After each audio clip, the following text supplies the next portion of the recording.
Hello, everyone, and welcome back to the Great Book of Grudges. We're going to do another one of these community interview things because you guys really enjoyed it. And this time I've got a friend of mine. You guys all know him, Cody Bonds. Hey there, pleasure everyone. Love the series. So, same thing as before. We're going to be talking about just how everything's going right now, recent news, which, yeah. And I am very tiny compared to you, I've just realized. Tiny? Like in your screen? Yeah, I'm like Oh yeah, no, you need to readjust your camera, bud. I don't know why you're doing that. If you want full Nakari nipples in the background, go for it. We'll leave it. I'm short in real life, it's fine. I'm a monster. I'm 6'2", so... To me, yeah, you're very tall. But, so there's a few things that we need to talk about. Obviously, things haven't been going well with Total War lately. Can't possibly know what you mean there. I mean, if anything's an understatement, it'd be things are not going well. Yeah. I mean, obviously, Shadows of Change was a big thing, and it's been discussed through all of our channels for a long time. But the fact is, it is having a bit of a landslide into everything else, isn't it? Oh yeah, I mean, you can just look at the numbers for Pharaoh. Legend of Total War ran a poll on his own channel last week about the number of people wanting to interact with Pharaoh. And I was like, those numbers can't be right. I mean, 75% of people will never buy the game. That can't be right. So I ran the poll on my own channel. No, 65% on my channel. I mean, that's a slight improvement, but I mean, that's nuts. Yeah. And you can see it in their own stuff. I mean, they did a Let's Play, a live first look Let's Play last week. Had 17 people watching on YouTube. Like, it can't get much worse than that. Unless you're Hyena, I suppose, but... Actually, I think Hyenas had more. Oh, well, goodness. Good for Hyenas. Yeah. But yeah, it is a bit worrying because obviously this is a new title, which you'd expect a lot of hype for. In all honesty, I made my feelings regarding Pharaoh when they announced it, where I get the symbolism of the trailer, but a beetle moving a pile of shit isn't really a way to get people involved, right? Yeah. And, you know, and this is something you and I have discussed in the background a number of times since the announce is, you know, sort of the different perspectives on it. Now, I'm a history guy. For anyone that doesn't know, my channel actually started giving historical context for video games because Total War does a very bad job of that. Like, the entire interesting thing about the Bronze Age collapse is the history around it. And there's nothing here. Like, I knew nothing about this event, and it was very difficult for me to learn all of it in the time to get here. Now I think it's extremely interesting. But I had to put a lot of effort into that, right? And I don't think the average person's going to engage with it that way. To them, it's just like, oh, that's like back in the nowhere times. I mean, anything before Greek Greco-Roman, most people just think history began with those guys. That's very true. Actually, you tweeted something yesterday, right? About the whole Bronze Age collapse, about like a pandemic and stuff? So I've actually been contracted by CA. I'm not sure if I can talk about that. I assume I can. I'm actually working on a Bronze Age collapse video. I'm going to do a historical video talking about, you know, the context of the Bronze Age collapse, who the people are that's in the game, so that when you play it, you know the context of what you're doing. Now, obviously, I'm trying to keep it humorous. You know, it's funny because I pivoted that style to Noob's Guides. It's the exact same research and style of history. I just do it for Warhammer. It's literally identical. Yeah. So it's been fun for me to kind of pivot back and do the history stuff because I have a background in archaeology for media. Did you guys get Time Team from the BBC in Gibraltar? I think so, yeah. Yeah, we discussed this a few days ago, or a few weeks ago, yeah. Yeah. So those are actually the guys that designed my master's program. I was living in England. So they were my professors. So I learned how to take history and put it on film and video. That's always been sort of the goal of my channel, is to do something else with that. Now, obviously, Warhammer has been so big for so long that all that pivoted, you know, including my own channel. And I think Total War itself has pivoted. And that's one of the sort of underlying problems with the lack of interest in Pharaoh, is if one thing gets all the attention for so long, it's kind of hard to pivot back again. Yeah, I mean, one of the things, it's very obvious that they put a lot of attention to Warhammer because Warhammer is always going to make a lot more money. I know that obviously it can vary depending on the historical type game and so on, but Warhammer is like an entertainment titan. It's always been, and it's hit the mainstream a few years ago thanks to not only video games, but obviously big celebrities like Cavill and so on that basically said, hey, this is cool. So now everyone's getting into it. the pandemic especially, Yes. Warhammer greatly benefited from that. I mean, people were at home, they needed hobbies, and that took off and has gone ever since. I mean, I don't think you can understate the importance of an established IP and Yeah. then making a video game from it, because you have all the video game fans plus all the IP fans coming together. Yeah. I mean, I personally can't think of a historical title that would ever outsell Warhammer, or, you know, like a Lord of the Rings game, or God forbid a 40K game. You know, like the amount of money that would bring in for CA. Yeah. Oh, I mean, at that point, it's why even invest in anything else if that's what's bringing you the money? So, and I think we've unfortunately seen that a little bit with a lot of recent Total War titles. It is sad because, like, despite the fact, and I know a lot of people might scoff at this idea when I say this, I do like the historical games. I started off with Rome 1. I obviously have a bias towards fantasy because Warhammer Fantasy is my childhood. But I do like the historical games, even the ones that are more romance, like, for example, Three Kingdoms is one of my favorite Total War games. It is cool, even though it's not true historical. But then again, nothing that really comes from China is actually true statements, let's be honest there. I see you want to be on a ban list. That's, Oh, yeah, I'm pretty yeah. Sure I already am, based on several of my pronunciations for my Three Kingdoms videos. Yeah. You know, that was a weird one for me, because I actually started just before Three Kingdoms released, and I had no concept of that story. Like, it's Really? not something that I ever grew up with. It's not really taught around here. It's not popular. Hmm. And so it was very interesting to me to see just how intensely people loved that story and the opinions they had on it. You know, same sort of thing. Warhammer, we actually had a Warhammer store in my mall when I was a kid for like a year, and then it disappeared. And that was my only exposure to Warhammer ever, was a bunch of minis I couldn't afford, and then it disappeared again. So it's been really interesting as an adult to go back in and sort of learn this stuff, because, you know, to look at it from different perspectives. But yeah, I mean, much like yourself, I came in from the historical side, and, you know, way back on the first medieval. That's how old I am. Yeah, I know, right? I'm turning 39 in like 2 weeks, so that'll be exciting for everybody. Yeah, I mean, I personally like Pharaoh. We've talked about this. I think Sofia has done a bang-up job. There's a lot of really cool stuff happening right there, and a lot of the complaints about Pharaoh, frankly, aren't their fault. That's true. That's true. I think, like, if we double back and go to Troy first, right? Troy, they were trying to Warhammer it. They were getting the Odyssey and trying to wanted to play the Warhammer so badly. Yeah. I mean, it's built on the Warhammer engine. I mean, that's the impression I get, is it looks and plays very similarly. I thought it was Attila. I don't know. So my understanding is, like, they have trunks, like they have a main game line, and then they'll branch off from it and create other titles from that main line. Right. So I know that it was it was not related to Three Kingdoms, because that's why, like, the dueling assets and stuff like that, it played different. Like, those features weren't there. Yeah. So. Well, I mean, they tried to cash in on the Warhammer fans because of the truth behind the myth. What people wanted was two things, which we eventually got. We wanted either a proper historical or a mythology DLC, because everyone has been kind of asking for a Total War Age of Mythology. Like, let's be honest. Or the classic Age of Empires, Age of Mythology, as we all remember. I mean, it's the same concept. And the shooting the middle right there felt like someone trying to be cheap and appeal to both sides. And it didn't work. So, I mean, they eventually fixed it. And for some reason in Pharaoh, they've just gone pure historical, which, okay, fair enough. I mean, a lot of people have been asking for historical.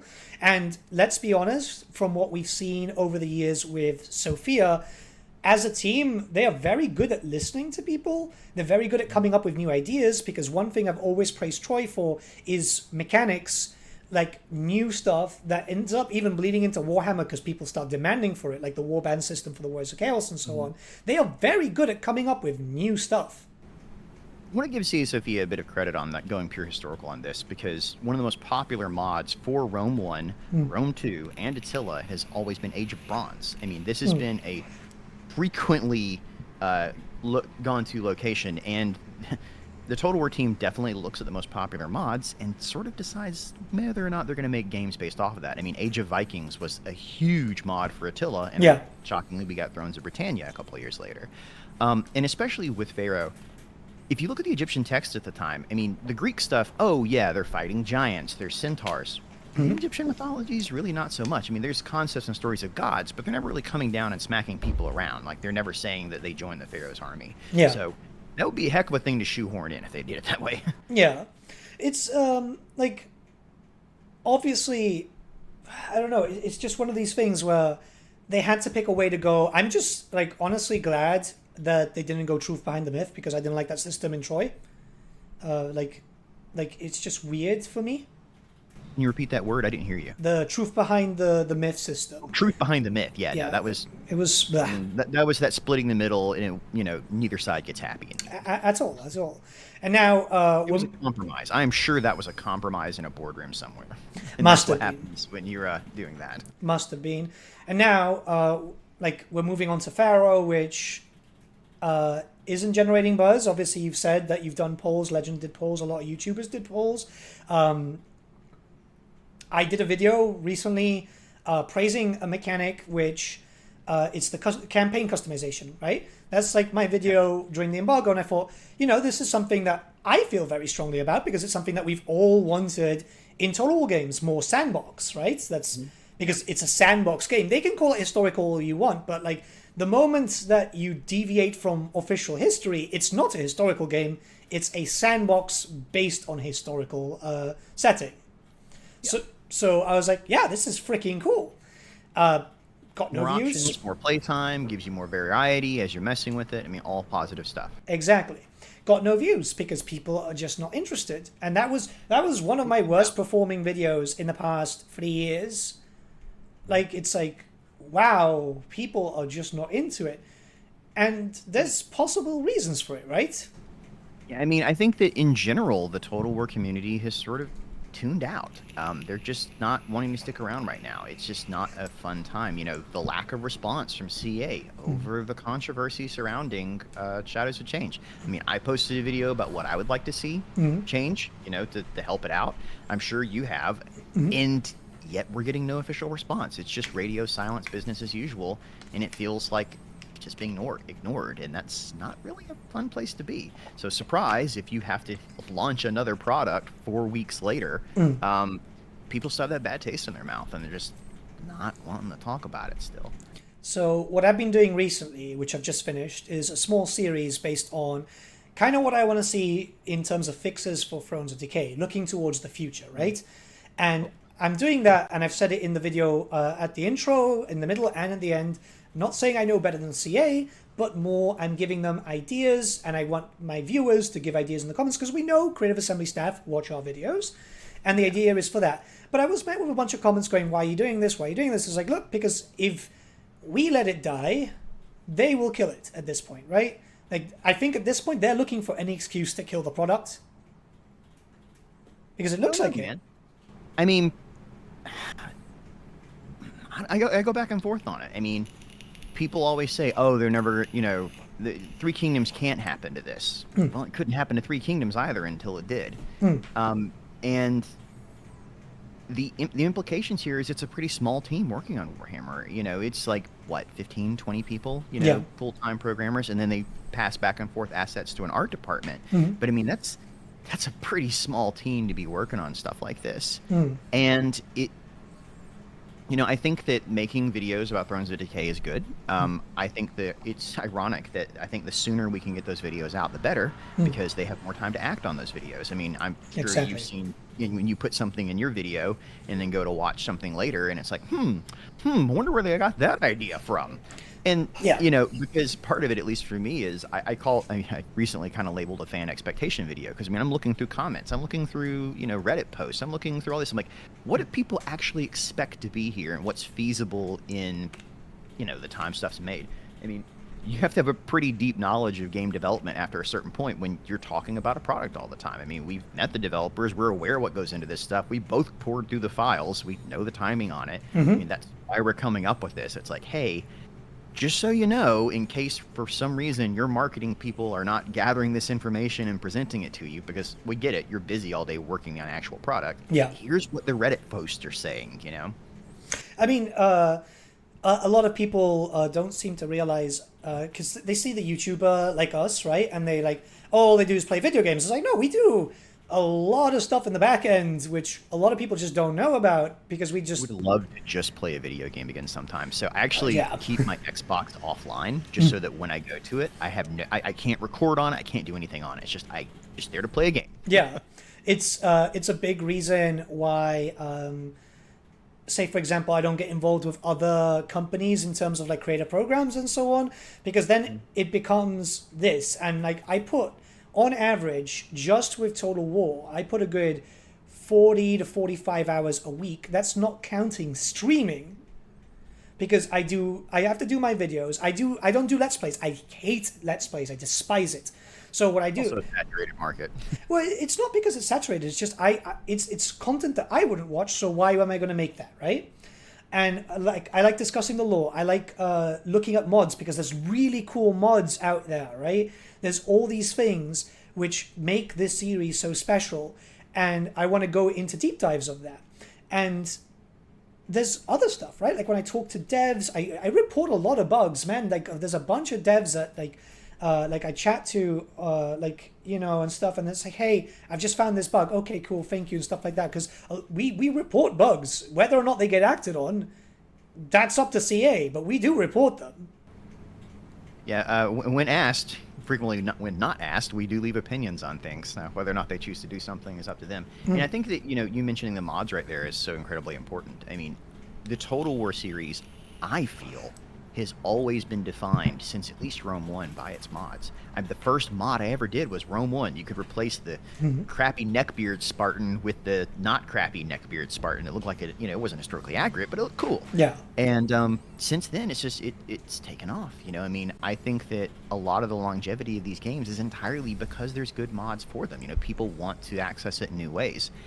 And while it is supported, I mean, nearly everything that's being made now, especially for Warhammer 3, is all from third-party tools that were not developed by CA. Like, this is individual people who went in there, figured out the programming, and then figured out how to build these tools. And in some cases, I wonder if they work better than CA's own tools.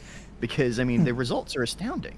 It does vary. Like, for example, we do know that the CAME tools, those new map tools, apparently CA did help a little bit with it, which that was posted by Chaos Robbie himself. And, you know, Robbie has no reason to lie and so on. So I will believe him. And to be honest, those tools are amazing. We've seen new campaign maps for like Warhammer 3. We've seen Immortal Empires Expanded, which, holy shit, is it so cool, man. Like, I finally got what I wanted from Immortal Empires, you know? The possibilities of that particular tool. I interviewed Roby and I never got around to posting it, and I feel so bad about that because about 2 weeks later, it was when he just did his little Albion campaign as an example, and then 2 weeks later the big mod came out, so it sort of overshadowed it. So the interview was pointless at that point, and I was like, well, shit. But I'm glad to hear that CA was helping with that. You know, it sounds lame to say that, but I like to be wrong. You know, I like to be told, oh, no, they actually went, well, that's great, man. Yeah. Like, I'm never a person that's unwilling to change their mind if it presented with new information. So that's cool. No, but you're right. I mean, source code's so deep inside of there. I mean, there's only so much people can do. The one mod that I want to see eventually, I know people have been working on it in the background, is adding their own audio files. Because I'm an audio guy, and it makes such a difference when you click on a person, whether or not they say, oh, you know, man of the Empire. It's like, yeah, but you're not supposed to be. Yeah. So. Yeah, there's something that every time I play with like modded Boris Todbringer, and I click on his state troops and it says for Sigma, it's like, no, I don't like this. Yeah.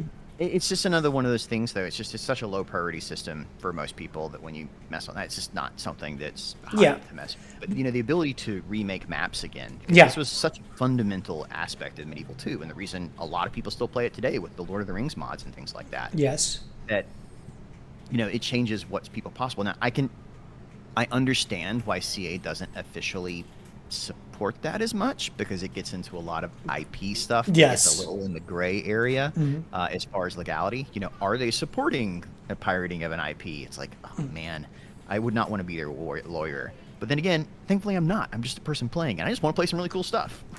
Exactly.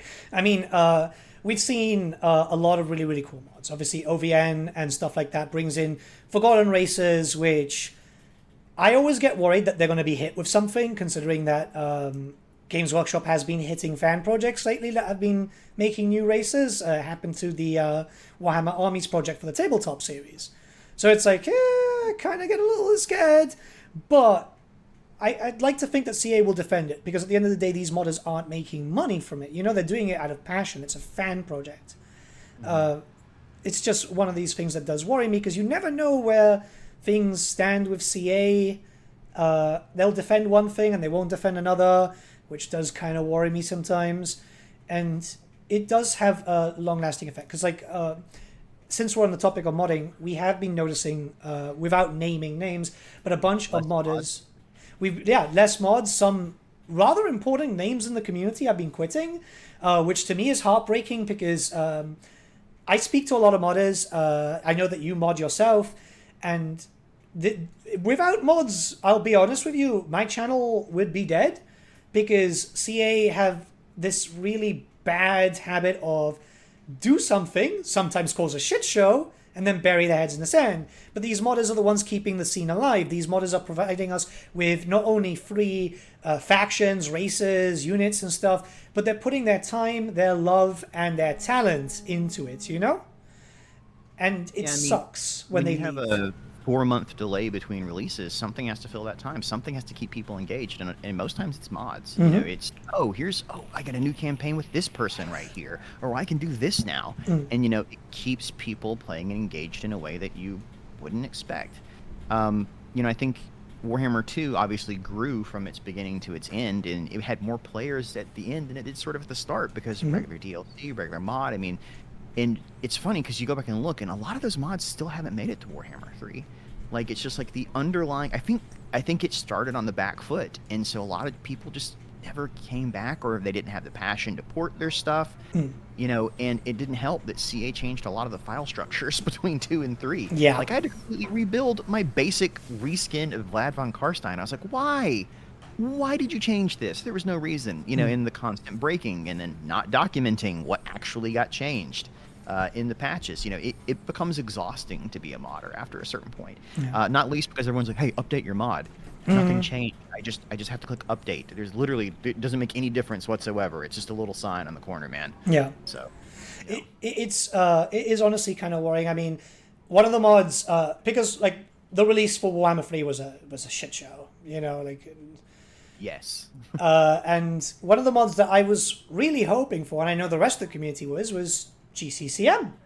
I mean, yeah, the maps. Oh gosh, the maps. I miss that so much. I have never liked the siege rework. I've gone on. Yeah. I've gone on, like, in the very first review I did for the battles, I was like, I don't like this. And I know people like 360-degree battles. I get it. I understand.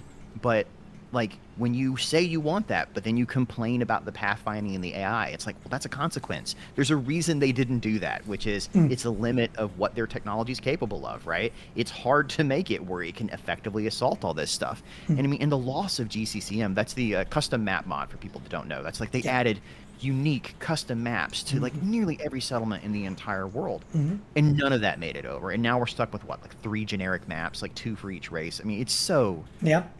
I auto-resolve sieges now. Same. I have for a long time. It's just not fun. Like, I don't like that weird, like, it's not even a tower defense. I don't even know what that system is, but it's just... It makes no sense. It makes no sense as a system, because you build up towers, you build up stuff. That's fair. Allow that prior to the battle beginning, and then nothing again, because you don't build that during a battle. Not even people in Warhammer do that, you know? Yeah, I mean, that's one of those that if you do it in the battle, it takes like 2 minutes or something. It's a system. I've just been so disappointed that this is the system we're stuck with permanently. You know, this is Warhammer 3, so there's not going to be a Warhammer 4 as far as they've advertised. So this is what we're stuck with. And it's like, okay, well, yeah. It's just, it worries me, because one of the things is when I saw the maps and so on, this is during like the early access period of Warhammer 3, I was like, oh, this is going to be kind of cool, because while the system's not great, the GCCM modders would be able to make a shit ton of things with all these available assets. And then nothing. Like I mean, that's the thing about something that requires thousands of hours to do, hundreds of hours to make. You know, you have to have the passion there. There has to be sort of that driving force behind it where people want it. And in this case, I think just the overwhelming was such that people aren't willing to fight back against it. You know, my first big mod project was the Conquest 1066 mod for Thrones of Britannia. I posted about it to someone randomly on Reddit yesterday, you know, saying, hey, if you want to play a new campaign, here's what it looks like. Because I was like, hey, this isn't going to get made if I don't make it, and how badly do I want it? Yeah. That's always that trade-off right there. So, I don't know, man. I think it's just but you want people to play it, and if no one's there to play it, you're not going to make it. And I think that's sort of where Warhammer 3 is at. It's like people are like, nobody's playing right now, nobody's interested. Why am I going to make the mod? Yeah, I mean, it's extending not just to like modders. There's content creators too. I mean, without naming names again, a lot of our friends aren't covering the game. A lot of our friends have just fucked off to either to other stuff, or they're just not producing content. And you know, a lot of people seem, I don't know why, but like I've seen this thing on like people discussing going, oh, you know, because that's your competition goal and you should be happy. It's like, no, man, we're all fucking friends. That is not how competition works, guys. Exactly. So especially in YouTube, Total War people have figured out pretty quickly that if one channel does well, we all do well. Exactly. Like, the more eyes that look on something, the more you're likely to get recommended our stuff as well. I never hesitate to say, yeah, man, let me pop on your channel, whatever. I don't need anything on mine. I mean, yeah, we're all going to benefit from it. We pop onto each other's streams. We comment on each other's videos. We talk a lot on DMs because we are actual friends, you know? We want to see this because we want to grow together. When someone hits a milestone, we congratulate them because at the end of the day, we want to see our friends succeed. If we didn't, we'd be shitty people. Yeah. Now, it's not to say there's not some crapheads in the community. Oh, of course. Yeah. But yeah. I mean, there's always like a few, you know, but like it's one of these things. Damn monsters abound. Yeah. I love him. I want to meet him in person. Everyone says he's freakishly tall, man. I want to meet him. He sounds. He'd be freakishly tall. He's like kind of stooped over. He's like. But yeah, look. So modders less. He'd be so annoyed with me. But less modders, less content creators, less players in general, because obviously everyone's getting affected.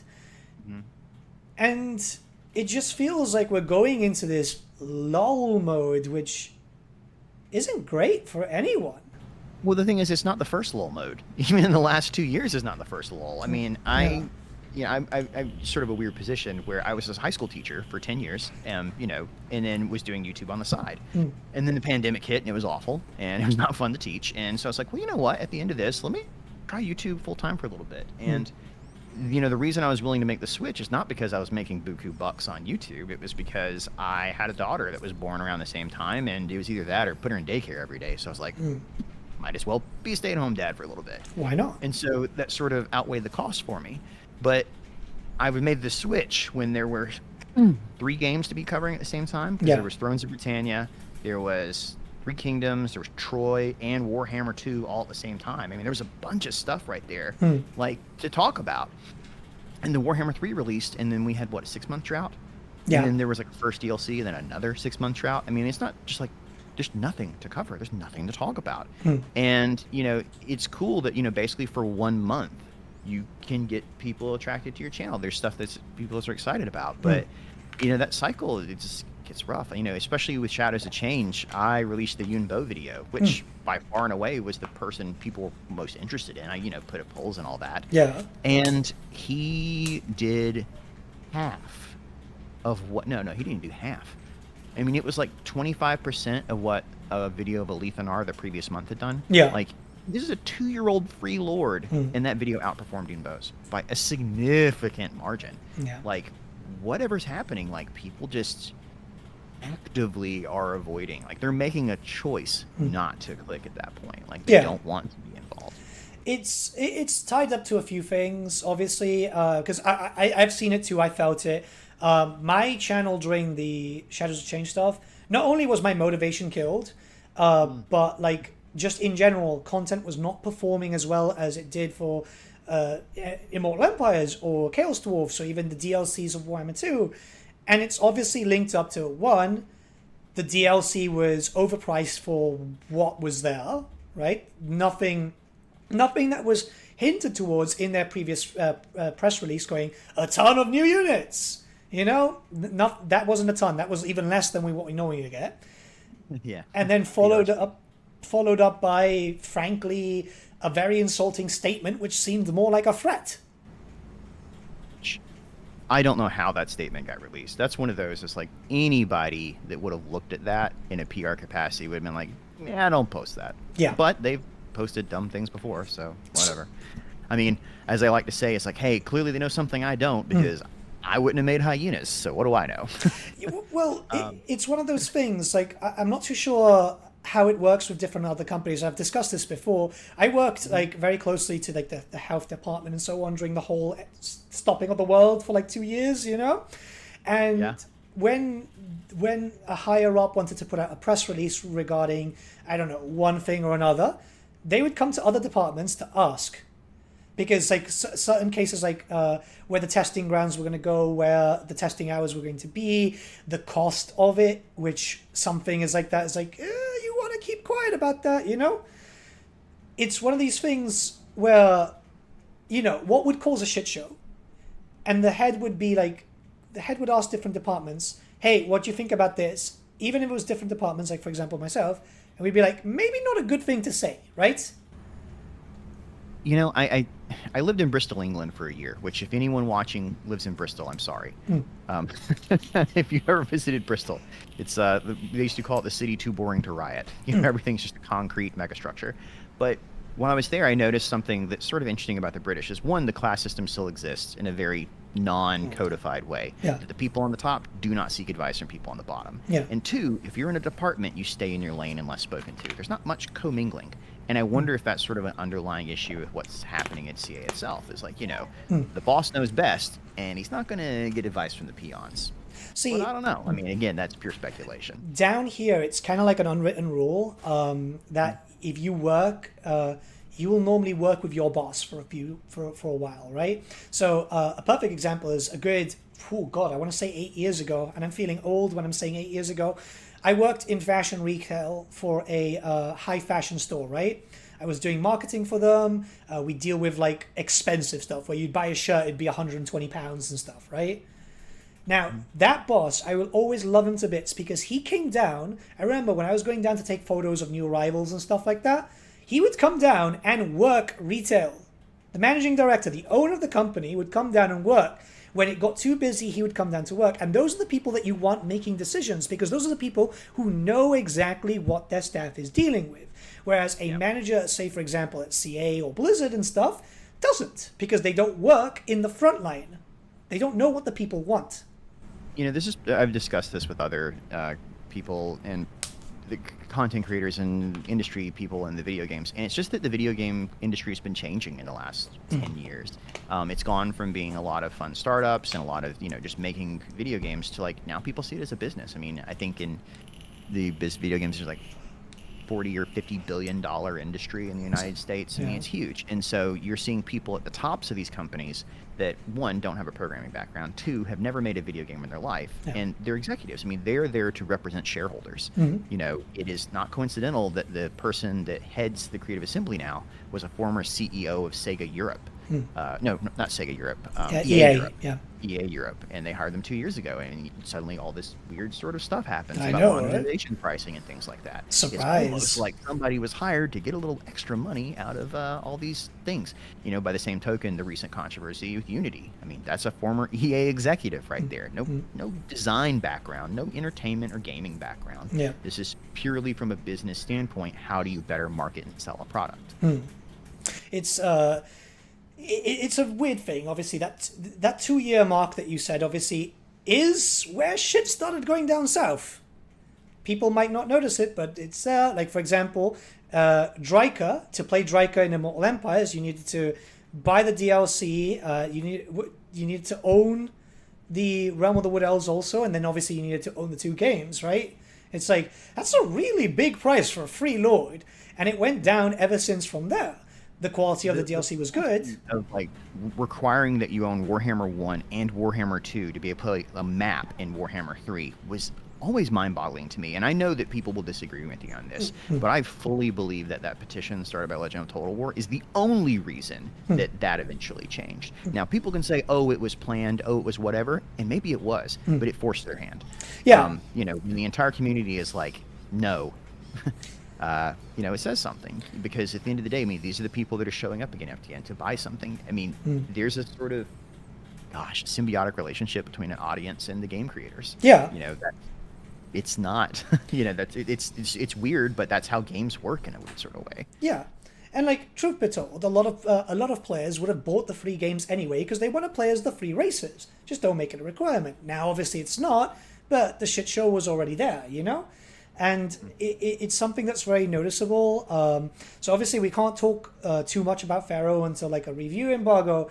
But one thing that I've been very vocal around is the fact of fucking skins in a historical game. I don't like the idea of it, and that's not a review. That's just me personally saying I don't like skins. I don't like it in Overwatch. I don't like it here. I don't like it in any game.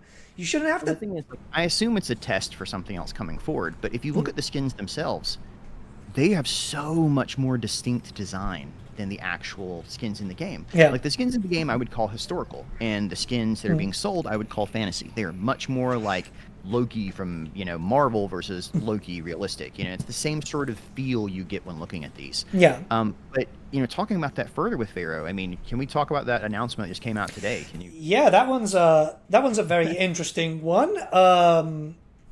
So I don't know if you guys have seen. Basically, you put it up on screen. Is that something you can do on your end? I'll do it with editing. Don't worry. There you go. Magic. But basically, what happened is Total War Pharaoh has been delayed on Epic because of social functions that they need to add in, which to me sounds like a lot of crap. They've been cutting from every game, by the way, due to recent British law that's been passed. The platform, I mean, clearly Troy worked just fine, and we know this is based off of Troy, so why did that happen? And you put forward a theory, and I will admit that I did not immediately connect the dots right here, and as soon as you said it, I was like, oh. So there's a bunch of theories, and I don't know where it first came from. It came from someone, but... Oh, yeah, you did a speculation like a year ago, right? Or something. It's something that I mentioned when we first talked about Pharaoh and possibly follow-ups to Troy, which is that, hey, there's a lot of rumors that this Pharaoh is part of a series, and then if you look at the maps, they sort of gel right together in a way that's pretty obvious that there is something going on right there. Yeah. So a lot of people have been thinking there's going to be an Immortal Empires for Pharaoh, which is going to combine with Troy. But now a lot of people are like, I started thinking, it's like, well, everyone got Troy for free on Epic. Conveniently, they would already have both games. If it moves to Steam only for a while, people would buy there. They'd have to buy Troy to get this Immortal Empires. Obviously, we don't know if this is going to ever happen, but like the map kind of looks like it. We've seen the map, CA have shown it, and it's like, it does look like it's there because it almost perfectly cuts off on the left-hand side if you look at the map. It's exactly. Like, oh yeah, that's exactly where Troy begins, right there. And you know what? Look at the scale and sizing. It kind of even looks like it's almost meant to go together to begin with. When you said that, though, I was like, oh, man. Like, the obvious logic of delaying Pharaoh to, it says, what early 2024? It's not even, like, something specific. Like that, yeah. Like, it's like, so about the time we would have a first or second DLC come in and start touting a combined map is about the time that maybe it would become available on Epic. So pretty much that if you owned it on Epic, they're not going to promise that combined map because they want people to buy Pharaoh on Steam and not just get that combined map free on Epic, which also goes to that same problem with Immortal Empires, implying that, you're going to have to buy the full base game of Troy to be able to get that combined map again. And it's like, man, like, I don't know. Or maybe it's not. Maybe that's why they're doing it that way, is that, they delay it so that you don't necessarily have to have it, or I don't know. But it definitely feels like a sales move relating to Epic's free release of Troy. I've got something to call into question. Why is it that if it's the case, obviously, that they've got like a structured chat thing that they need to do for Pharaoh's release, then with all the other games that are on Epic, because there's a fair amount of Total War games on Epic, are they not going to be on sale now? Are they not going to be on sale? Let me check on my phone to see if you can still buy these games on Epic.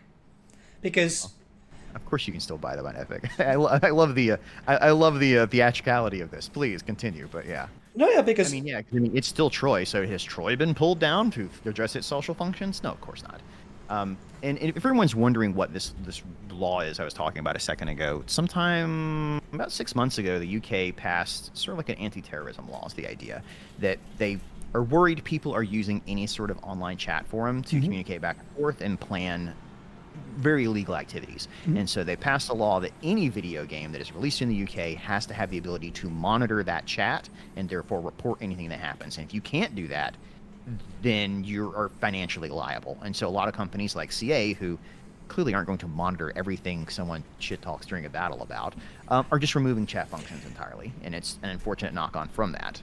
Okay, well, first up, yes, you can still buy Warhammer 3 on Epic. And, yeah, I know. But my question to that is, why don't they just have like a report chat function? If you play multiplayer and someone insults you, calls you a slur, whatever, report function, like what Blizzard does for World of Warcraft. Do you think they're monitoring their chats? No, they've just got a report function and people are using that. Same thing with any other MMO. So it's not quite the same. Basically, it's the company itself that's liable for monitoring. Like, they want the company to report if certain words are said, so they'd have to install some Now, guys, keep in mind, this is my cursory understanding of it, having discussed with a couple other people in publishing sort of what's happening right here. And a lot of games coming out that intend to release in the UK are specifically removing chat functions from UK, possibly just the UK, to avoid this. Is that, any kind of keywords like, I'm actually not going to say them on YouTube because you'll get flagged. Yeah.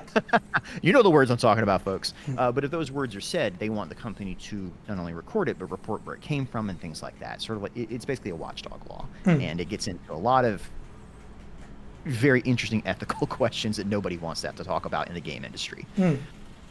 It's just an odd thing because, like, we see loads of games come out, right? They've got chat functions and stuff like that. I'm pretty sure...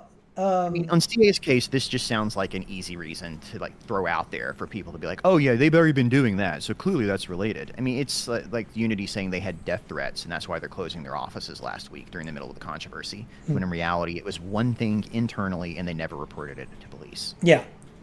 It was an employee, wasn't it? It was like an employee. It probably wasn't actually a death threat. There was never an official report filed, so nobody actually knows what happened. It's just that Unity said they had blank. And that was the end of it. Now, it's perfectly possible it did happen, but it definitely sort of comes again like, well, they just said blank, and they're not actually legally bound to lie or not lie, so what do they care? Oh, yeah, no company says the truth anyway. I mean, it's... I'm a Blizzard fan, right? I'm used to getting lied to. I am so sorry. Dude, I've played every Blizzard game since Warcraft 1, and that has been a painful process to watch. Yeah. As a Ret Paladin main, and guys, this is Ret Paladin from vanilla when we didn't have any active ability buttons. That's how long I've been playing. Jeez, yeah, that was...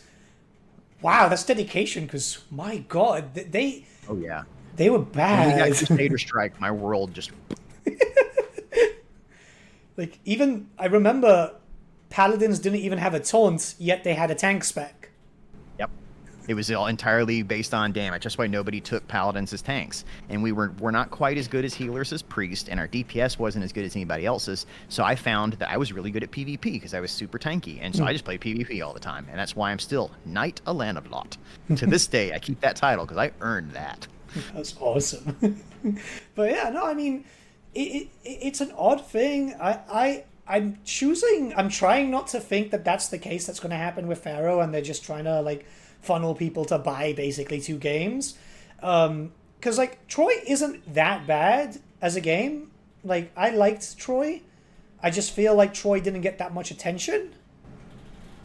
I think with any Total War game, and especially the smaller, more focused titles like things like Shogun, it's funny, whenever people ask me, hey, should I play Total War? I'm like, well, is there a specific era of history you enjoy? If so, buy the game that relates to that history. Yeah. Because, I mean, that's sort of how the historical titles work. You're playing a scenario, right? You're playing a specific moment. And if you're not interested in that moment, you got no reason to play it, right? And I think that, unless you're really big on the Trojan War, which I guess people were back in 2004 when the movie Troy released, that's about the last time people cared. Like, it's not something that comes up a lot. Like, there's not like a real big Greek history push right now. So it's hard to manufacture that. You know, Thrones of Britannia came out during the middle of the Last Kingdom and the Vikings craze. Those were good shows, man. Those were freaking good shows. Yeah. And you can see it in the art design.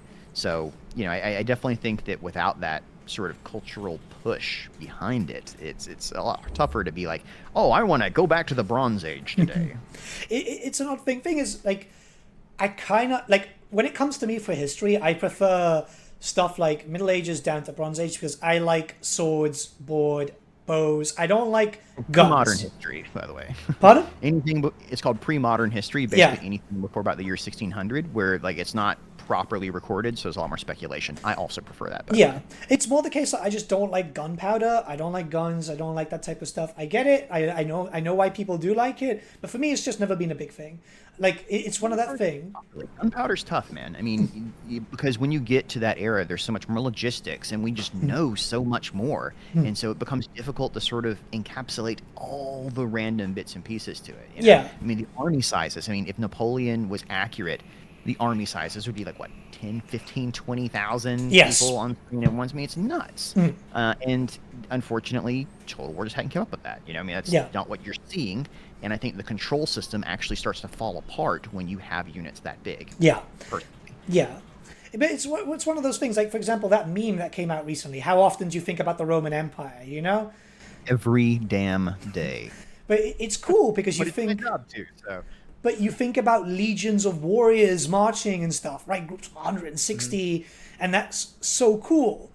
And you want more of that. But, like, the problem is that the games haven't been on that level, right? Like, it's again, like, doubling back to Three Kingdoms. In Three Kingdoms, if you've read, like, The Art of War, if you've maybe watched the TV shows and stuff like that, because there's a lot of fan stuff and official stuff or whatever that was based around the era. It was big battles, man. It was gigantic fucking battles. You know? Shaking my head at you. No. That is a modern version of the same thing. So this is a hard disagree, and this is okay, because this is the beautiful thing about pre-modern history, is you're allowed to disagree with me, and I love that. I love that two different people can look at two different sources, the same sources, and come to drastically different conclusions. Yeah. It's my favorite part about research, especially historical stuff. It's almost like you're like a detective, and you have to try and repiece something, a story from it. Yeah. So there are two different viewpoints on this, especially we'll talk about the age of King Alfred, because that's what's depicted in Thrones of Britannia. One is big battles, 5,000-6,000 people. Yeah. The other is like 300 people on each side. Oh, no, I'm talking more like in Three Kingdoms period, right? Oh, Three Kingdoms. Oh, yeah, Three Kingdoms was like fucking huge. Yeah. Which I apologize. So I don't know why I heard the wrong thing right there. No, Three Kingdoms. Oh, yeah, man. They just like, they threw peasants at each other, like into the grinder. They're like, we don't care, man. Go burn each other to death. Exactly. That's what I was going for, because it was like the armies are small in Three Kingdoms. You have 3 generals in one army with like 6 units. I was like, that didn't feel like what you read in the Art of War and stuff like that, where the Yellow Turbans were outnumbering them like fucking 100 to 1 in most cases, and they were swarming, you know? So it's like, why wasn't that represented? You know, you just... So much of Three Kingdoms is really weird to me. Like, just like the first choice of using the 8 Princes DLC, or 8 Princes, like that turned so many people off. The fact we never technically get a Three Kingdoms start in the Three Kingdoms game, the Nan Man as being like uber fantasy, which is fine. I liked them.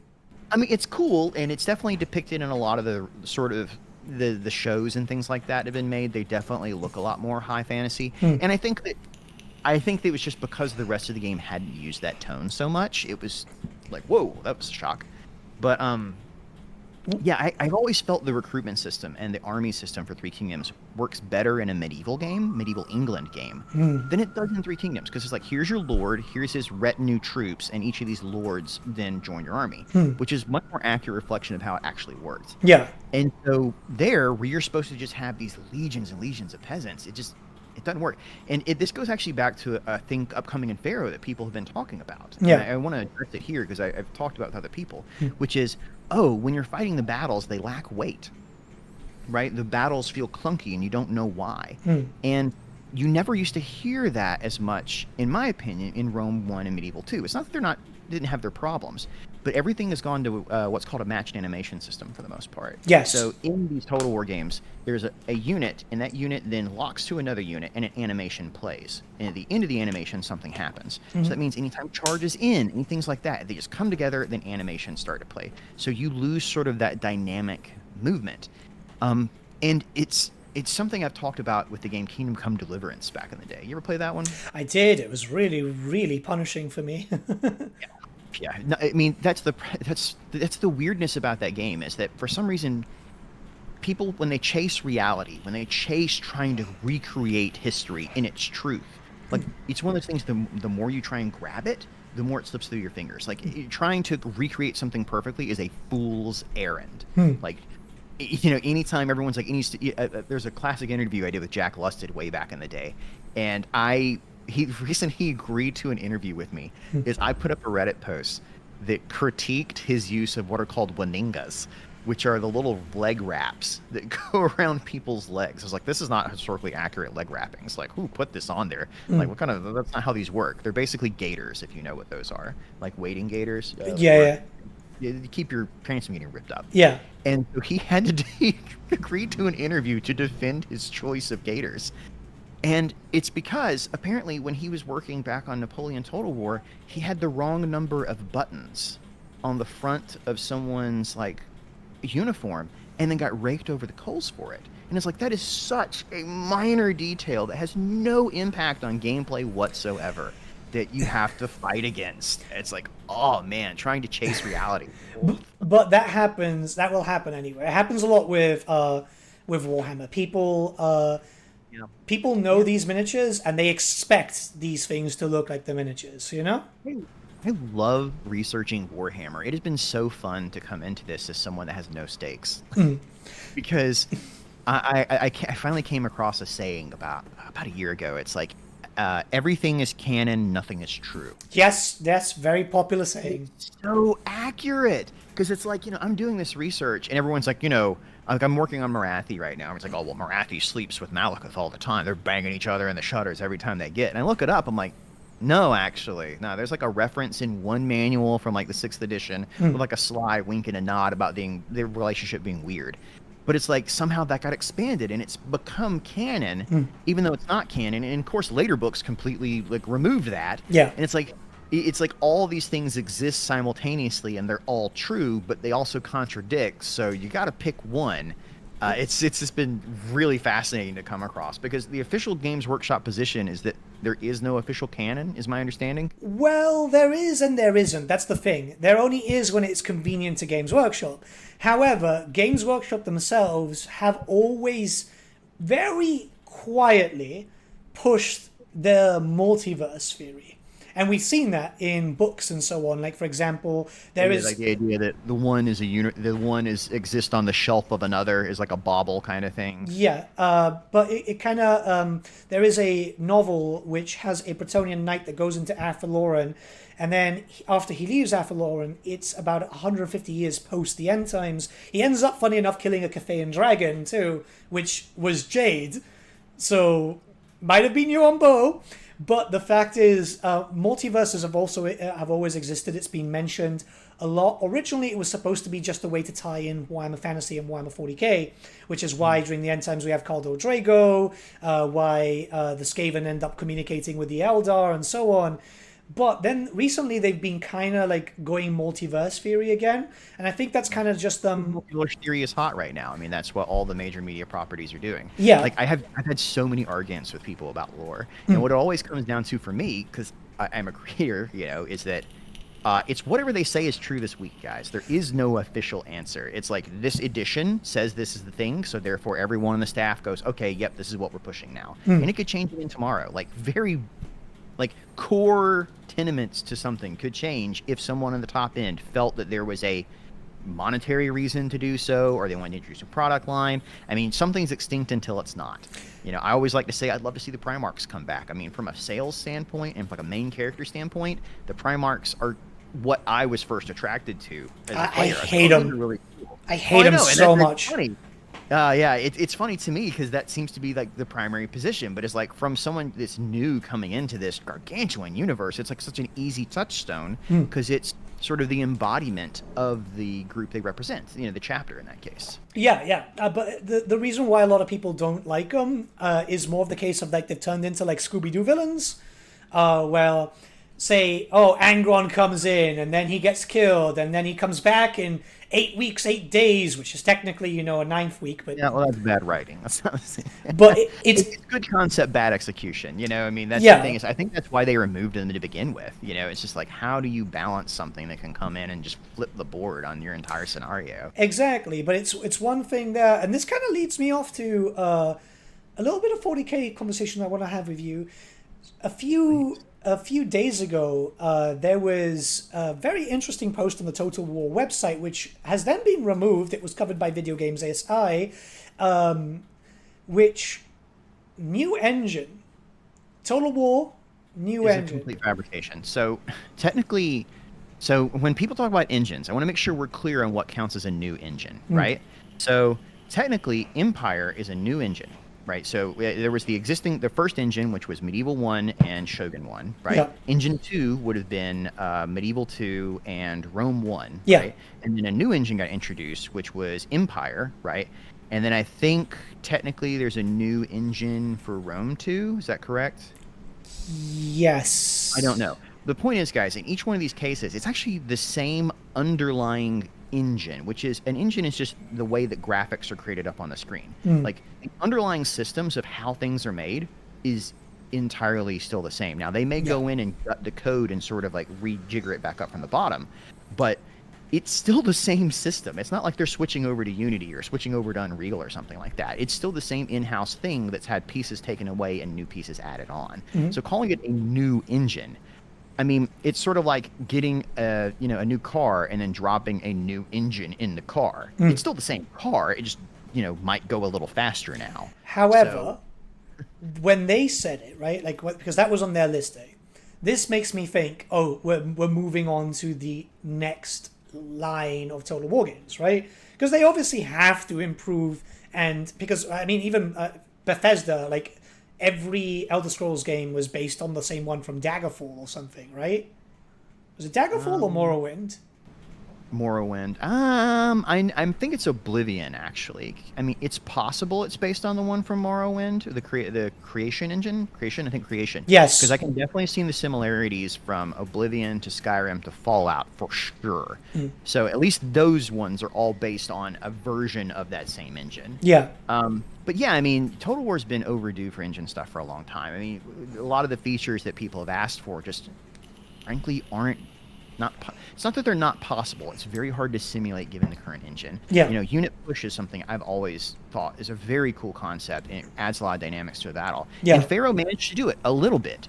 And, I actually asked Todor, the guy who's the responsible, like their head designer, and he's like, oh, yeah, we had to change that at a code level. Like, we had to go in and create this system because it could not exist anymore. I mean, but there's a lot of sort of, frankly, relic code.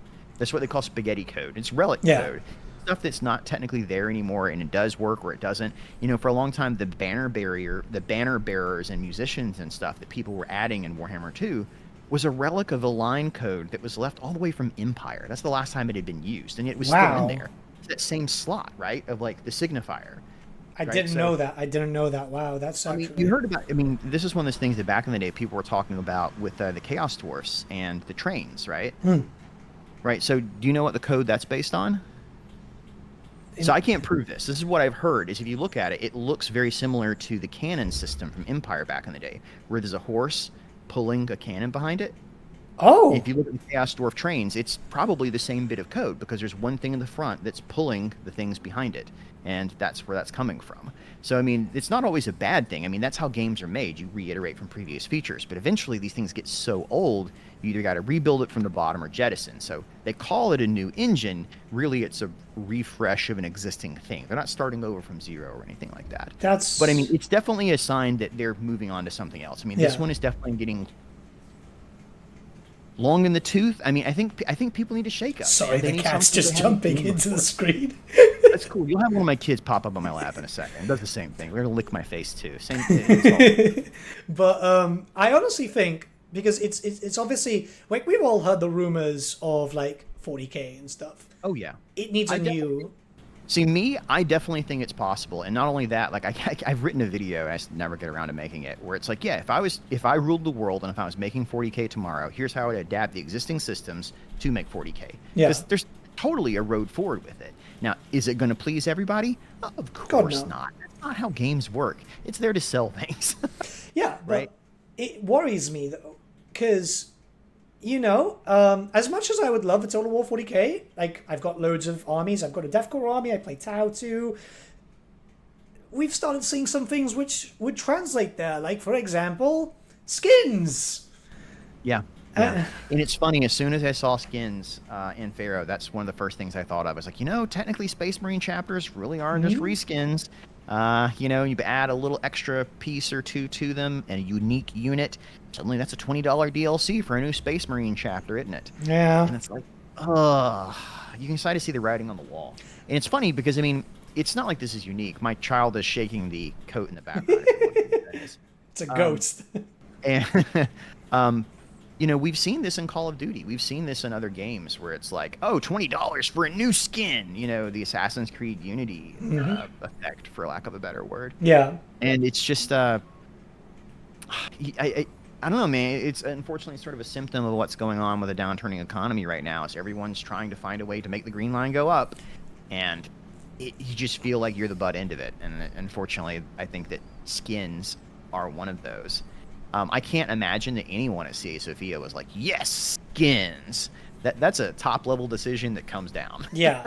No, I wouldn't say that the Sofia team would have made that decision even if they would have had the choice themselves, considering that they listened. Like, they put out a development video recently, which I was even impressed of. Like, you know, like, they put in the banner bearers back, the fraying banners, which is something from like Shogun 1, I think, or something, or Shogun 2. Yeah, it's just a nice visual thing, and add some flair to it. And exactly.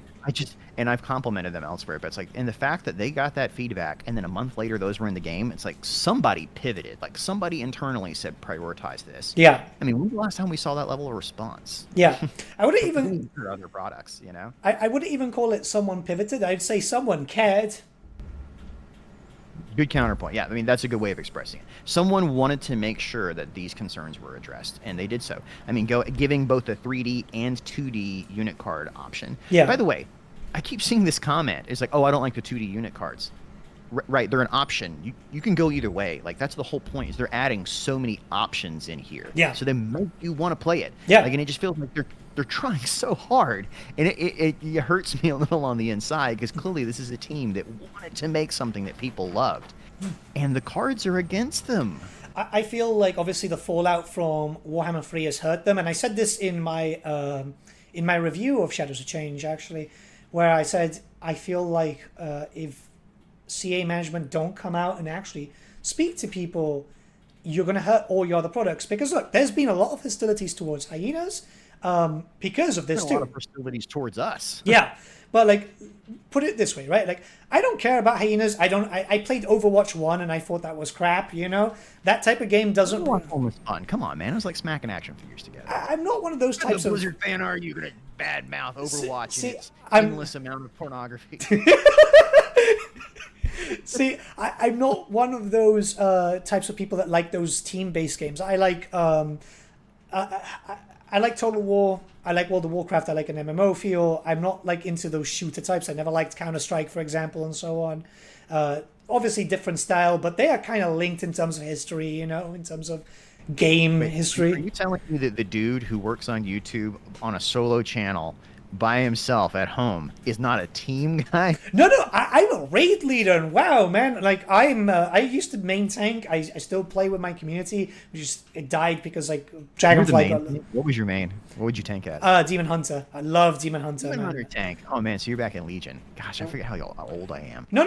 I started playing WoW in vanilla, and I played the Warlock because I always loved Warlocks. I love the idea of like the evil horde, right? I'm still begging Blizzard to this day for red skins. So this is one of those things. I love a good evil faction. I actually don't like to play Skaven, but I love that Skaven exists because so people don't realize that a good villain is what defines your game. Like, Yes. defines anything you read. The better the villain, the better the show. Yeah. Right? Where there's something to latch onto. And when World of Warcraft released Wrath of the Lich King back in the day, I remember this specifically because it was such a hallmark moment for me. The introduction of Death Knights, and when they were first introduced in the trailer implied that they were going to be their own faction, that they're fighting everyone else. And, there were a lot of rumors at the time that, like, oh, you got to get like a max level 70 paladin, and then you got to do a special quest, and then you're going to be like the Death Knight. And basically you're a walking raid leader, a world boss at that point, like murdering everyone around you. Now, clearly that's not what's happened. Yeah.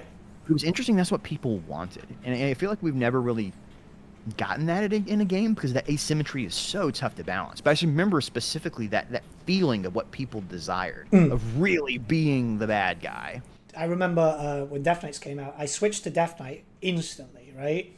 And they were so horrendously overpowered, man. Oh, yeah. And they were really fun. And so were Ret Paladins during Wrath of the Lich King, so I'm not going to complain. Yeah.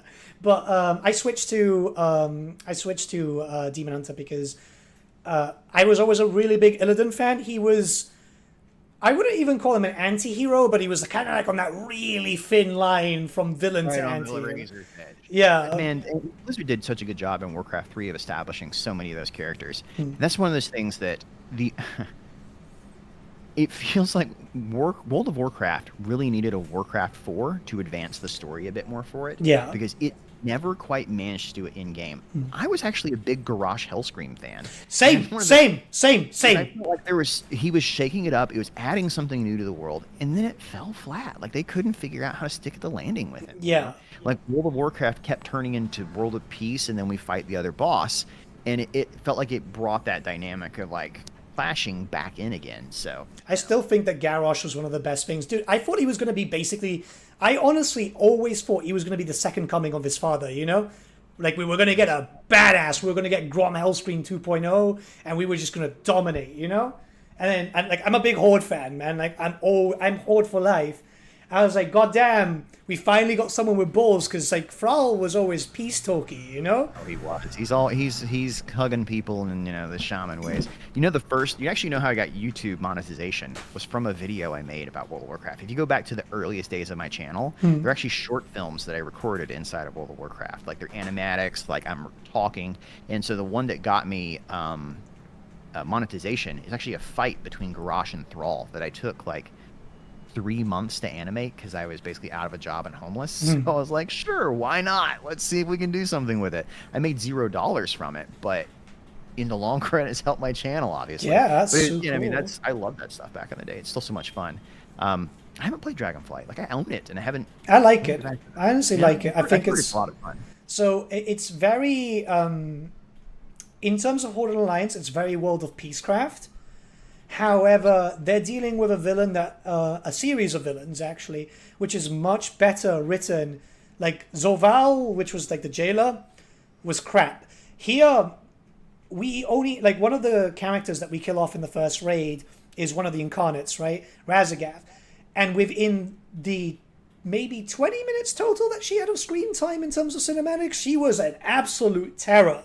Like she almost kills a really important character and stuff like that, and you actually feel like, God damn, that's great writing. This next villain has gone batshit insane to the point that you're like, God damn, this guy is like discount Deathwing, but like in a homage more than a discount. Like he's gone off the fucking rails, and I think he's so well written. Like, God damn. I can tell you that you're actively raiding right now. You still care about the lore. I have to uninstall World of Warcraft to get to stop. I'm still on the Reddit forums, like reading up all the stuff. But I'm like, no. I'm telling you, it's really, really good. Feel it, man. Like, you're making me do it right now. I was like, I'm gonna reinstall tonight. It's gonna be your fault, dude. I almost stopped because like this patch is kind of like a lull, and like it had good story, but I already did it, and like there's nothing new coming out. And then they already announced what's coming in next. Dude, we're going to the fucking Emerald Dream. That for me is like, Wow. Been the dream since the base game, man. Going to the Emerald Dream, where it had like there was a placeholder place for it. And Speaking of games, just going to rotate it back to Total War for anyone who's watching this and it's like, why shouldn't you guys talk about? Well, actually, before we jump into that, this is actually a good reason why the reason why people have kept so engaged into Dragonflight is because content has been fast, content has been reactive. If there's been problems, it's been fixed lately. And I'm not sure if you ever saw Blizzard's roadmap for Dragonflight, but holy shit, it was beautiful.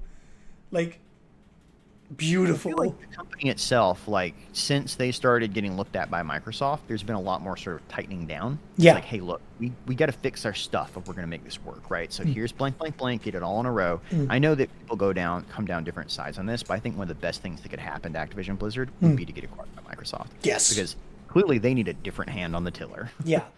But it's literally just how they, and I when Blizzard announced that roadmap and they showed it out, I literally got really angry and I posted on Twitter because we were still waiting for our roadmap, right? And I was like, God damn, I wish we had something this good. Completely useless, by the way. Like, if we get Thrones of Decay before the end of the year, I will be shocked. Yeah. Shocked.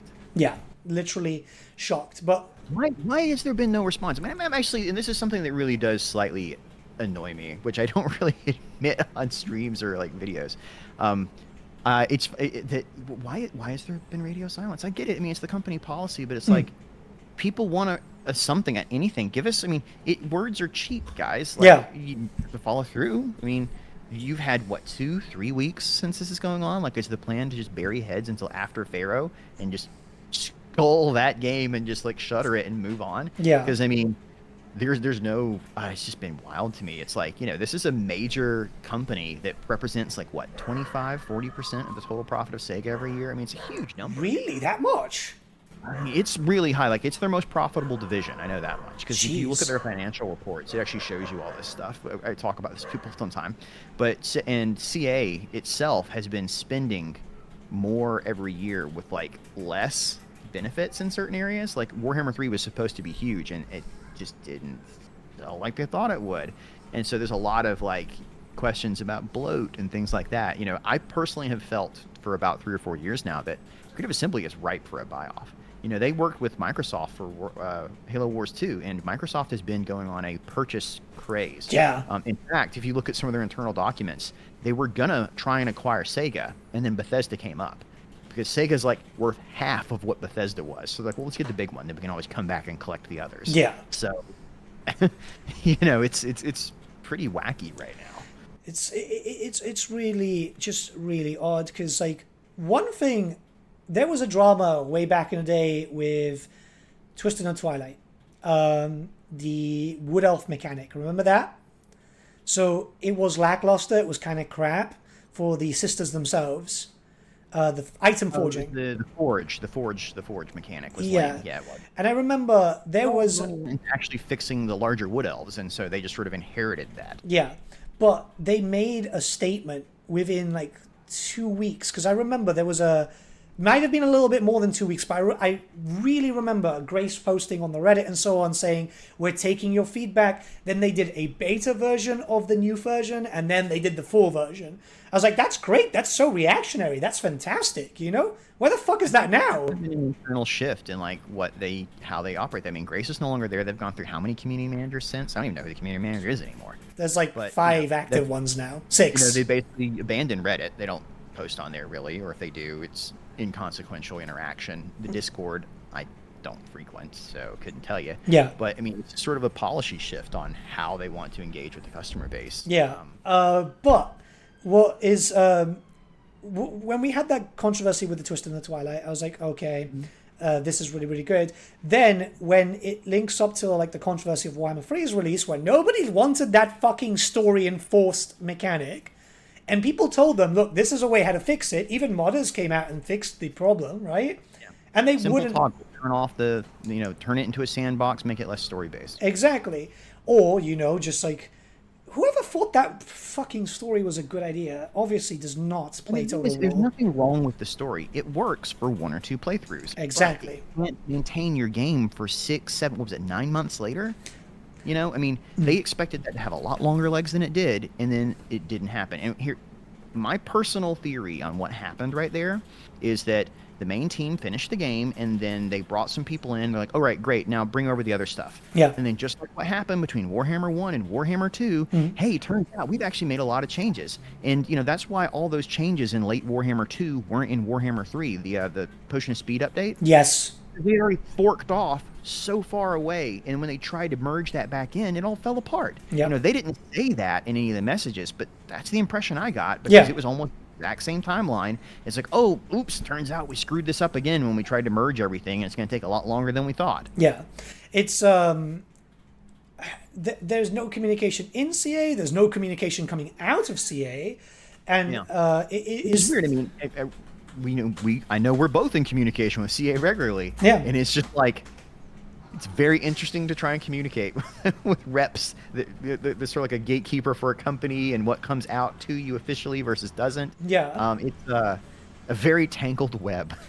It's pretty disheartening in general, because as members of the community, which we are, because I see myself not more as a content creator, but as a member of the community. I'm just lucky enough to have a platform because I'm that one idiot with a expensive microphone, but I'm still a fan. Microphone for a while, lucky you.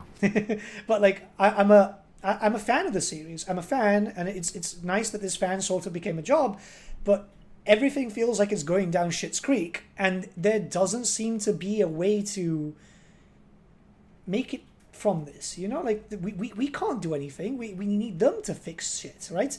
There's commenters, you might notice that on your videos, where people will be hostile. It's like, the fuck do you expect me to do? They don't fucking listen to me.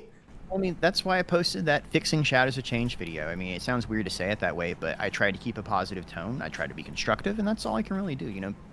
My personal mantra is bitching about things doesn't fix anything, right? So if you're going to complain, you better come up with something else, right? What's your thing that you're going to suggest to fix it with? And so that's why I make videos like that. I mean, keep it positive. I want to keep engaging with it. So, cool. If I was going to do it, try this. Maybe you guys can mess around. But it's just very weird to post a video like that, knowing that there's a company with 900 employees that theoretically is going to shift based on that. It's such an odd relationship of, the power of influence on things like that. And that's, you have to be very careful. I previously have done a lot of Total War news videos, and there was one I posted about a year ago, I guess, but it was during the Warhammer 3 stuff where they're like, oh, Immortal Empires is coming, and they had this really long-winded explanation of what the delay was.